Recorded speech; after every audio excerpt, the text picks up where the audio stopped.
Welcome to BhagavatSanga program. As you all know, this is our Srimad Bhagavatam program, and in this program, we read the prayers of pure devotees. The current theme is prayers of Akrura. These are wonderful prayers of Akrura, and they are in Srimad Bhagavatam, Canto 10, Chapter 40, verses 1 to 30. We started these prayers a few weeks ago, and we will be continuing for the rest, probably for another 3-4 months. And with that, today we have an amazing devotee, Hitesh Prabhu, who will be presenting the prayers and sharing his realization. Hare Krishna, Prabhu. Hare Krishna devotees. Thank you, Veena Mataji. You guys can hear me, right? Yes, Prabhu. Perfect. Yeah. First of all, I would like to thank Satyasara Prabhuji and Jasabudha Mataji for giving me this opportunity. Even though I'm not qualified, I'll still take this as a service to purify myself. We'll do a small prayer to invite auspiciousness and then get into the prayers of Akrura. Om Namo Bhagavate Vasudevaya. Om Namo Bhagavate Vasudevaya. Om Namo Bhagavate Vasudevaya. Om Ajnanatimirandasya Jnananjanashalakaya Chakshurunmilitam Yena Tasmai Shri Guruve Namaha. Mukam karoti vachalam pangum langayate girim yat kripatamaham vande Paramananda Madhavam. Today, I would like to actually talk about, prayers of Akrura are good, but as me and Aarti are reading through this Krishna book, chapter number 38 actually describes the mood of Akrura before he visits Vrindavan, before he enters Vrindavan to meet Sri Krishna. So I would like to talk about that and see what are some of the important learnings from that we can practically apply in our day-to-day life. And then we'll see if we'll have time, then we can go into Akrura's prayers. So Acharyas describe this as the most poignant section of Krishna's Vrindavan's pastime. And this is the first time actually Akrura is going to Vrindavan. And this is the first time he's going to meet Sri Krishna as well. Right? Akrura being an uncle, he never got an opportunity to meet Krishna till now. And he's going to meet Krishna. And we'll talk about the emotions and the meditations that he goes through before meeting Krishna. Srila Prabhupada says we cannot go to Vrindavan just by booking a flight ticket or a train ticket and just going to Vrindavan. Srila Prabhupada says we should go to Vrindavan the same way Akrura went. And I'll touch base on this a little later as well. So the previous night, before Akrura was supposed to go, he was not able to sleep the whole night. And this is from the Krishna book, chapter 38. Prabhupada has very nicely described all this. He was not able to sleep the whole night. And he was just thinking about Krishna. And he was very grateful that he's going to see Krishna. And with that mood and excitement, he was going to Vrindavan. But Srila Prabhupada describes, if we are not in that mood and that excitement to see Krishna, even if we go to Vrindavan physically, we won't appreciate Vrindavan, right? We will be close, but yet so far from Krishna. We may go to Vrindavan, we may not go to Vrindavan, kind of thing. So Srila Prabhupada says, like, you have to have the mood, the excitement that, yes, you're going to go see Krishna in a deity form, see where all the pastimes happened and whatnot. But still, you have to have that excitement to see Krishna. Now, what happened is now Akrura represents like the best example for prayers, Vandanam. Like there are 9 process of devotional service, Shravanam, Kirtanam, Vishnu Smaranam. Like for example, the best example for Shravanam is Maharaj Parikshit, right? He heard before leaving his body the entire Srimad Bhagavatam. Kirtanam, who will be best glorifying Krishna, will be Sukhdev Goswami. We can see that in Srimad Bhagavatam as well. Vishnu Smaranam, thinking about Krishna, is Prahlad Maharaj, right? Prahlad Maharaj was always thinking about Krishna. Even Hiranyakashipu was trying to uh, kill Prahlad Maharaj, but he never deviated from thinking about Krishna. Similarly, Pada Sevanam, who can better serve the lotus feet of the Lord other than Lakshmi Devi, right? Archanam is the good example for Archanam is Prithu Maharaj, Dashyam, Hanumanji, Sakyam, Arjuna, right? And Atmanivedam, Bali Maharaj. Similarly, for Vandanam, Akrura is the best example as quoted by our acharyas. And who is the one who has done all of this perfectly is Ambarish Maharaj. Okay. So coming back to Akrura, so how we actually pray to Krishna is important. Although sometimes I have seen devotees, including myself, we tend to skip prayers, or so this is a good platform actually to glorify the prayers and whatnot. But in general, we tend to skip prayers and go through, or just go through them fast, because we think we want action, like Krishna's pastimes of killing asuras are. We are excited, okay, how he killed it and what exactly happened and whatnot, right? But prayers are equally and probably little more important, because we talk about the pure devotees' feelings and what thing they're thinking, what things they are meditating, and maybe we can get something from them, some learnings from them, and we can include that in our prayers as well. So even if we don't find it exciting, these prayers, there is no dopamine release, I guess, but the prayers will give us the serotonin and oxytocin, and it will help us uh, to get that feeling of love. And this is very important, actually. Um, and when Akrura enters Vrindavan, we will meditate and learn from Akrura. So when the time comes in our life, we can actually see Krishna face to face. So when Akrura began his journey, before night itself, he was praying to Krishna, Krishna, I'm going to come, I'm going to meet you. And he was visualizing meeting with Krishna. So imagine this, right? When we have guests coming at our place, or when we have Maharaj coming to our place, we always try to be ready with everything. We are meditating, oh, okay, how things will be, and we have our temple congregation getting ready, uh, for example, Radha Damodar Prabhu is getting the IT thing ready and whatnot. So he's constantly thinking about those things and visualizing, saying that, okay, things should just go right. So here, Akrura is doing the same thing. He's visualizing everything, making sure he doesn't offend Krishna, and he does the best thing and be as excited to see Krishna. Uh, so this is how a devotee should be, always thinking about Krishna, right? Uh, Akrura was thinking how he will look at Krishna and how Krishna will look at him, right? All the devotees, like how will he look at Krishna's face? He was thinking that most of the devotees glorify Krishna's feet, right? Which is good thing, right? But we should also meditate on Krishna's face, right? And because they are very beautiful. Also, Krishna has a very beautiful lotus eyes, Kamala Nayana, right? Uh, so our Acharya says the perfection of our eyes is to see Krishna's eyes, right? So we should sometime meditate on Krishna's lotus face as well. There's a beautiful verse.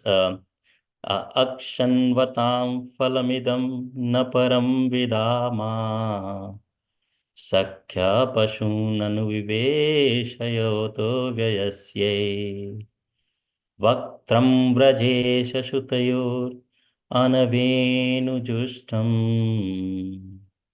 yairvanipitam anurakt Kataksha Moksham.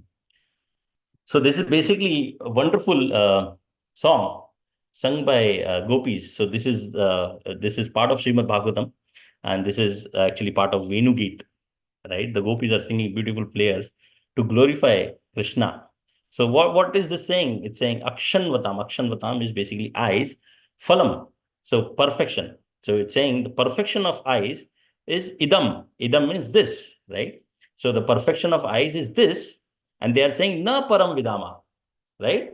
And there is no other higher perfection than this. So the gopis are saying the perfection of eyes is this, and there is no other higher perfection um of our eyes. And then and the gopis is saying the perfection of eyes is this. There is nothing higher than this. And then in the second line of this verse, they are talking about Sakhya Pashun Anuviveshayotar Vyasya. So Sakhya means friends. Pashun is cows, right? And then Vyasya is of the same age. So Anuviveshator means entering the forest of Vrindavan. So the gopis are saying the perfection of the eyes is to see Krishna and his friends and the cows entering the Vrindavan forest, right? And after that, it's they further going into the verse. It says Vaktram Vrajesha Sutayor Anuvenu Justam. Again, further, the more perfection of our eyes is to see Krishna's Vaktram Brajesh, right? In that forest, seeing Krishna's face and him holding the Venu near his face. And then the last line is is where the conclusion that the gopis are making is Yaiva Nipitam Manuratta Kataksha Moksham. So the perfection of our eyes is to see Krishna going into the forest with his friends of the same age and then seeing his face and holding up the flute, and Krishna, we seeing Krishna and Krishna seeing us through a side glance, Kataksha Moksham, right? So very wonderfully. So basically, the gopis are saying this is what will give us liberation. If Krishna sees us through a sidelong glance, this is how Krishna will liberate us, right? This is the fourth line in the verse. Now that I've tried to explain this, I'm going to read this verse again. You guys can meditate on it. अक्षन्वतां फलमिदं न परं विदामा सख्या पशुन्ननुविवेशयतो व्ययस्यै वक्त्रं व्रजेशसुतयोरनवेणुजुष्टम् यैर्वा निपितम् अनुरक्तकटाक्षमोक्षम्.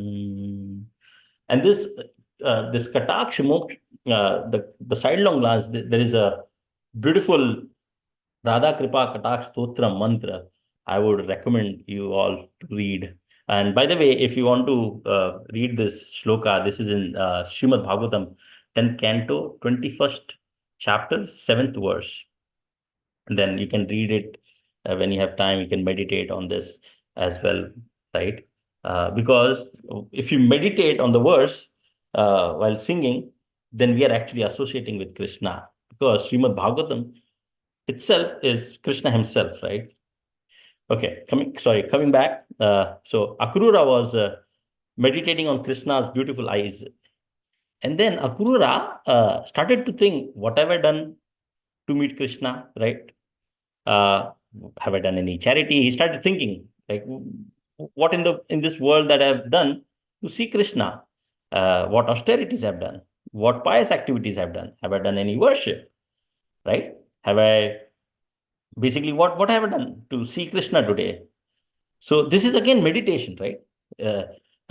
He says we have not done anything, right? Similarly, like what have we done uh, to come to ISKCON. Like Srila Prabhupada has given us this beautiful platform to associate with devotees, to talk about Krishna, and to spread the words of Chaitanya Mahaprabhu, right, all over the world. Like what have we done? So our acharyas, especially Srila Prabhupada, has basically created our qualification, to be honest, right? We like we are we like, at least I am not qualified to come into this, but Prabhupada has qualified us to come into Krishna consciousness and go back to Godhead in this life itself.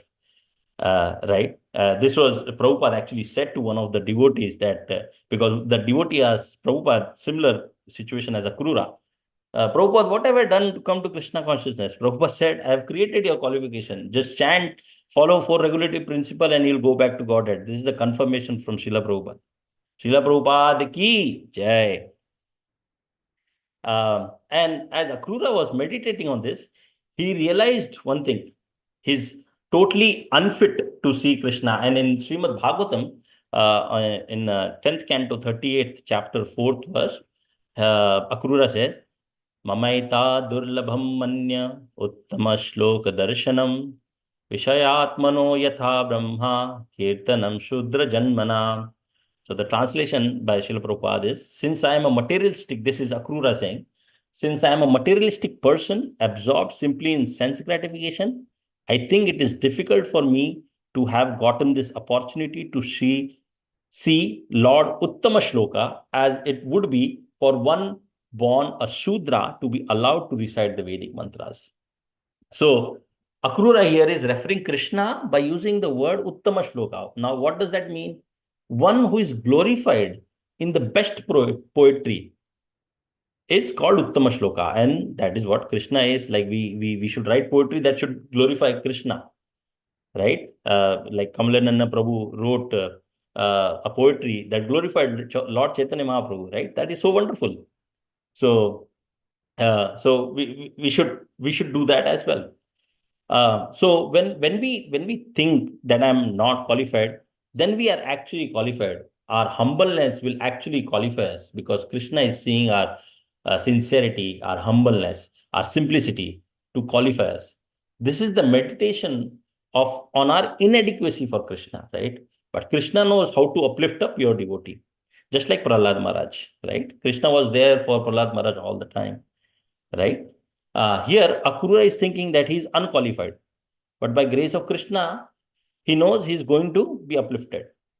Devotee is not depressed when he or she says, I am unqualified. Like in material world, if people say I'm unqualified, they will go close the door and cry in a corner. But devotees, they probably won't, right?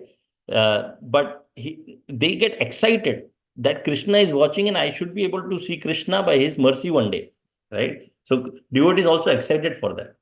So devotee saying I'm unqualified is trying to take a position of humbleness, right? Trying to know more about Krishna. But he's at the same time is guarantee that he has the faith in Krishna that Krishna will show mercy someday. He says, I'll be able to see Krishna even though I'm unqualified because sometimes in a river, there is a blade of grass that is flowing. This is an example given by Acharyas. But suddenly that blade of grass gets to the shore. Similarly, I am carried away by the rivers and the waves of material desires. But somehow, Krishna's causeless mercy, I have got the shore, which is the shelter of Krishna's lotus feet. And then Akrura says, similar example Akrura gives, in an ocean, there is 100% chance that we will drown, Akrura says. But some mysterious miracle, some wave will throw us to the shore, and hence we should just pray for one special mercy from Krishna that will give us shore to Krishna's lotus feet. So this aspiration are needed by devotee, even though we say that we are unqualified, but we should always be hungry to do service and desire to take shelter of the lotus feet of Krishna. Akrura was happy that today, after meeting Krishna, all his sinful reactions will be eradicated, right? And today his birth will be meaningful because he will go in front of Krishna and offer obeisances and at Krishna's lotus feet, and he will see Krishna's lotus feet, which big yogis were not able to see. See, one thing happening here consistently is Akrura is constantly imagining and visualizing about Krishna and meeting Krishna, right? So similarly, there is a learning that we can get from this is similarly we should also meditate on Krishna's lotus feet and imagine what we will do when we will meet him. Are we ready for it? What are things we are lacking? Trying to focus on that. And one thing that has helped me is to ask questions and meditate on Krishna at the time of japa, right? And I guarantee you that the Krishna will reciprocate. Like this meditation of Akrura made him also confident. And similarly, it will make us confident and our faith towards Krishna consciousness will be more determined, right? The other thing, Akrura also becomes grateful to Kamsa. See how a pure devotee behaves, right? Because it was on Kamsa's order that Akrura went to Vrindavan to meet Krishna and to get Krishna to Mathura. See, this is the difference between devotees and non-devotees. This is the mood of devotees. Devotees are grateful to everything and every situation because he gets a chance to come closer to Krishna. In one of the classes, Srila Prabhupada called Hiranyakashipu as Sriman Hiranyakashipu. You know why? Because if Hiranyakashipu was not there, Narasimhadev wouldn't have come. So it's by Sriman Hiranyakashipu, we got Narasimhadev. So we are grateful, right? But we should not meditate on those things, right? We should still meditate on what the Lord did, right, in that pastime. So we should be grateful to Krishna when we have everything, because a time will come when Krishna will start taking away things from us, like family members will die, our body will deteriorate. That time, how can we grateful? Like that is the time we are supposed to thank Krishna. But if we cannot thank Krishna when He's giving us, how can we thank him when Krishna is taking away from us?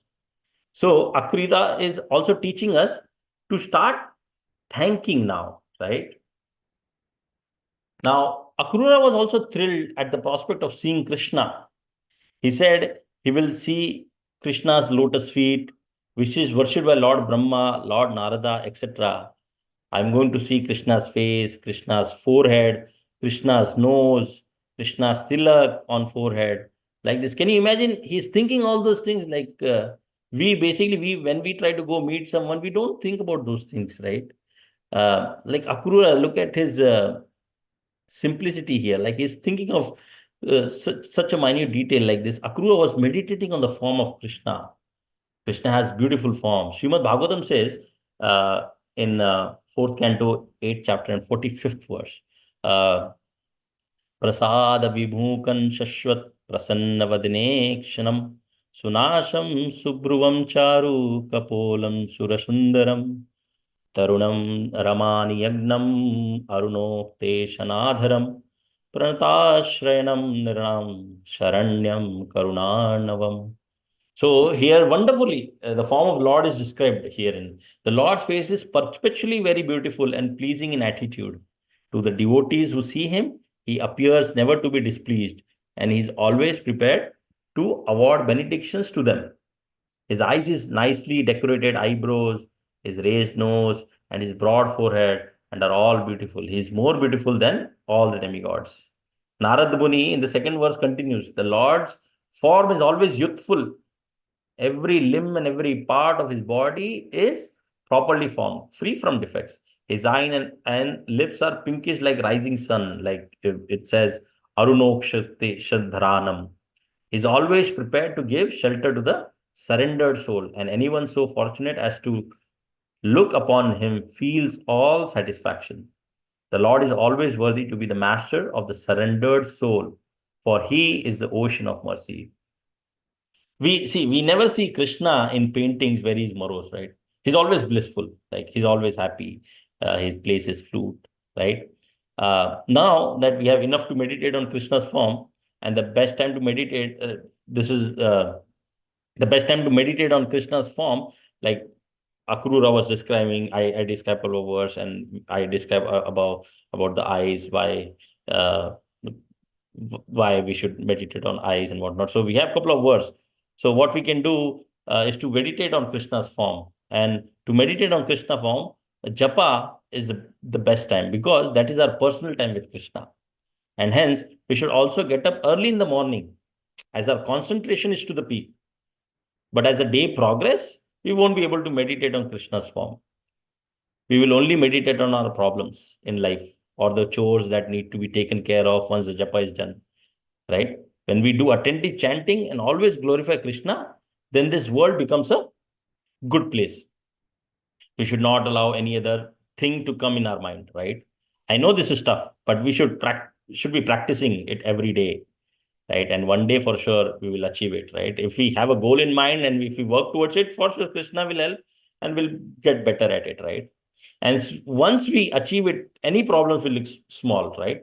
And it won't bother us that much. Like Srila Prabhupada says, if we don't glorify Krishna, then we'll glorify something else. And but if we glorify Krishna, then this world will appear to be. If we don't glorify Krishna, then this world will appear to be a corpse. Srila Prabhupada says, and all achievements that we have will look like a decoration of a corpse, right? Uh, Acharya wonderfully says. I think Sanatan Goswami wonderfully says, Bhagavad Bhakti Hinasya Jati Shastram Japastapa Apranashyeva Dehasya Mandanam Lokaranjanam. For a person devoid of devotional service, birth in a great family or nation, knowledge of the revealed scriptures, performance of austerities and penance, and chanting of Vedic mantras are all like ornaments on a dead body. Such ornaments simply serve the concocted pleasures of the general populace. So, basically, this is what Prabhupada repeated, right?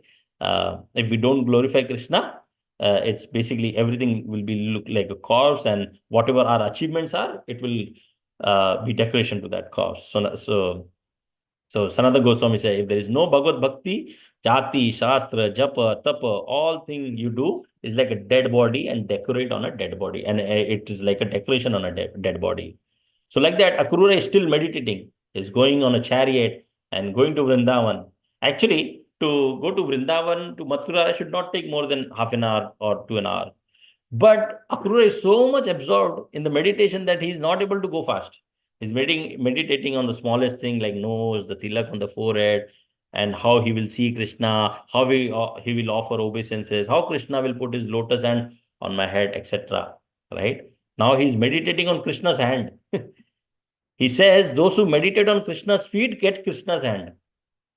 Right? Hand of Krishna touch Gopi, and Gopi became ecstatic, right? So he was thinking those things like, oh, what will happen if Krishna touch me? And he thought about Gopi. Gopi became ecstatic and whatnot.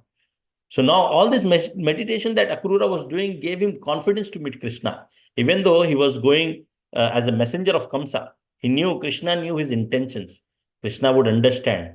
Similarly, we should always have the intention to go back to Godhead, and rest, Krishna will take care of it, right? We don't have to worry about other things. Like we should just focus on Krishna. Even when Bhumi Devi, she came in front of Krishna to offer prayers, she took the form of a cow. What is cow? Cow is the most humble and innocent creature. So similarly, what we learn out of this? Like we have to take a humble position when we come in front of Krishna.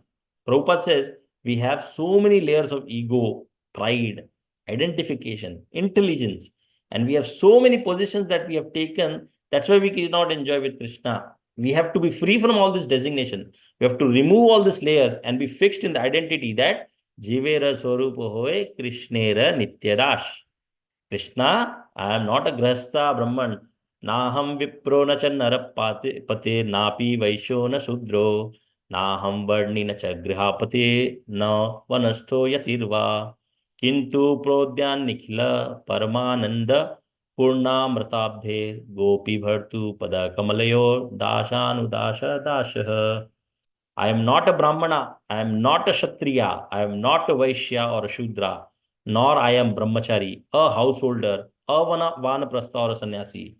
I identify myself only as a servant of the servant of the servant of the lotus feet of Lord Sri Krishna, the maintainer of the gopis. He is like an ocean of nectar, and he is the cause of universal transcendental bliss. He is always existing with brilliance. So I'm not a Brahmana, Shudra, Vaishya. I'm not a Brahmachari Gras. So Akrura is having this mood, and that is that is why he's not having any fear, even though he's Kamsa's messenger. Akrura is confident that Krishna will see my intention, and when I offer obeisances, Krishna will tell me, Akrura, uncle. See, he will call me uncle. Akrura is so much imagining, and he's so happy that, oh, Krishna will call me uncle. And when he calls me Akrura uncle, my whole life will be glorious. Right? Srila Prabhupada writes in a purport. It is one of the powerful purports that Srila Prabhupada writes. Unless one is recognized by Supreme Personality of Godhead, his life cannot be successful. This is very powerful statement. This is only Prabhupada can write. No other can write. I'll repeat this. Unless one is recognized by the Supreme Personality of Godhead, his life cannot be successful. Because Akrura realizes that his life will be successful when Krishna recognizes him, right? The success is not accepting Krishna, chanting, taking initiation. The success is that, and this doesn't mean that we should not do it. This is one of the steps. But the success is that the Krishna should accept us. Accepting Krishna is just we accepting Krishna is just a beginning and start to a long journey, right? So our life should be in prayers of contemplation that Krishna should recognize us. And like this, it took Akrura 10 to 12 hours to reach Vrindavan. And he reached during like sunset. And as soon as he enters Vrindavan, he sees Krishna's footprints. Immediately he got down from the chariot and started weeping in ecstasy. Can you imagine? Like he's got down from the chariot as soon as he entered Vrindavan, as soon as he saw Krishna's footprints. And he rolled on the ground and started offering prayers. And this is the way we should enter Vrindavan. Srila Prabhupada says, Akrura's journey is an exemplary to Vrindavan. Akrura's journey to Vrindavan is exemplary. We should follow his footsteps when we enter Vrindavan. We should take the dust from Vrindavan without thinking of our position and prestige. Srila Vishwanath Chakravarti Thakur writes commentary on Akrura entering Vrindavan, taking the dust of Vrindavan on his body. Vishwanath Chakravarti Thakur says, if we enter Vrindavan as Akrura enters, that is the perfection of life.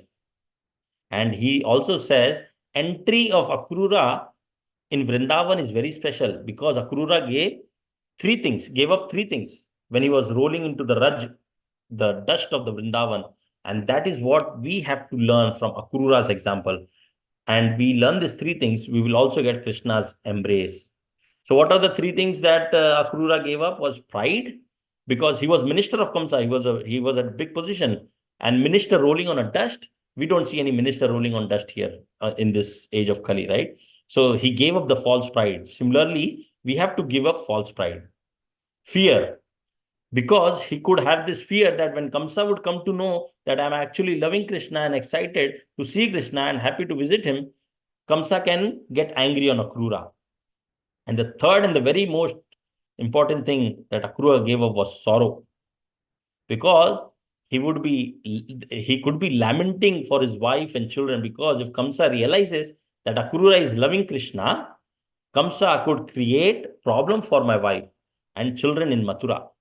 He was attached to his family, but he gave up the sorrowness. So Akrura gave up pride, fear, and sorrow. And that is why he is considered a great example of Vandanam. So when we want to pray to Krishna, Akrura should be idle. Like he should be our North Star, right? With that, I'll stop here today. Sorry, I was little over time and I was not able to actually get to the prayers. But I would talk about on it. But I thought I would talk on this one because I thought it was very important as well, and very we can have some practical learnings from Akrura's prayer. Maybe next time I can touch on some prayers of Akrura. Again, this is inspired by Srila Prabhupada's writing from chapter 38. And also, please forgive me if I have misspoken anything or hurt anyone while giving this class. Hare Krishna. Hare Krishna, Prabhu. That was such a devotional class. Amazing. You brought Krishna in front of us and the mood of Akrura of when he's going to Vrindavan. It was amazing. I think we don't have time, but I'll quickly tell 2 points. You very nicely said the significance of these prayers and why we should pray. and what should be our mood to go to Vrindavan, and what was the mood Akrura was in, what emotions he went through. That was amazing. And you beautifully described that. Krishna should recognize us. Krishna should accept us. That's what is important. It's not important what we do, but ultimately, that's Krishna's. One of the prayers you recited, that the sidelong glance of Krishna will give us liberation. So that was beautiful.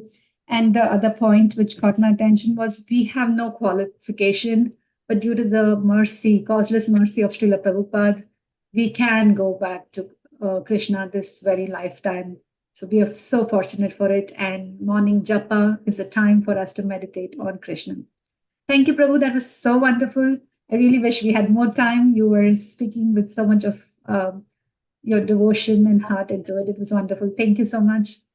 All glories to Srila Prabhupada. Srila Prabhupada ki jai. Thank you, devotees, for joining the Bhagavad Sangha program today. We will see you all next week. Hare Krishna.